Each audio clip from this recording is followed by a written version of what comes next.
पहिलं प्रेम नाहीच सक्सेसफुल झालं ना. सक्सेसफुल क्या ये मेरा सातवा आठवा प्यार है इथपर्यंत परिस्थिती आली होती. प्रेमात पडलं ती नाही मिळाली, प्रेमात पडलं असं होतच ना. ऑफकोर्स कॉलेजमध्ये असताना एकीबरोबर प्रेम जुळलं.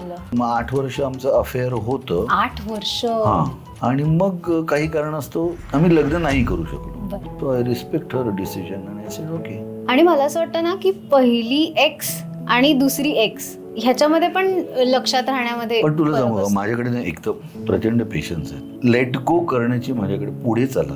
ही घटना म्हणजे आयुष्य नाहीये, ही आयुष्यातली एक घटना आहे. उदास बिदास होऊन बसणाऱ्यातलं मी नाही. का ती नाही म्हणाली असेल त्या कारणाकडे आपण जाऊया. ह्याला थोडं मॅच्युअरली बघूया. Wait, time is the only solution. थांब, तुला मिळेल. आणि मिळाली. तिच्या घरच्या सगळ्या नातेवाईकांना माहितीये, माझ्या घरच्या सगळ्या नातेवाईकांना माहितीये. आता तिला असं वाटतं की नाही मी करू शकत, नाही याच्याबरोबर आयुष्य काढू शकत. तर तिच्या वाटण्यामागे काहीतरी कारण असेल ना की मी ह्याच्याबरोबर आयुष्य नाही काढू शकत. Let's go ahead. त्यापेक्षा खूप महत्वाच्या गोष्टी आयुष्यात पडलेल्या आहेत, त्याच्याकडे आपण लक्ष देऊया, त्याच्यावरती विचार करूया.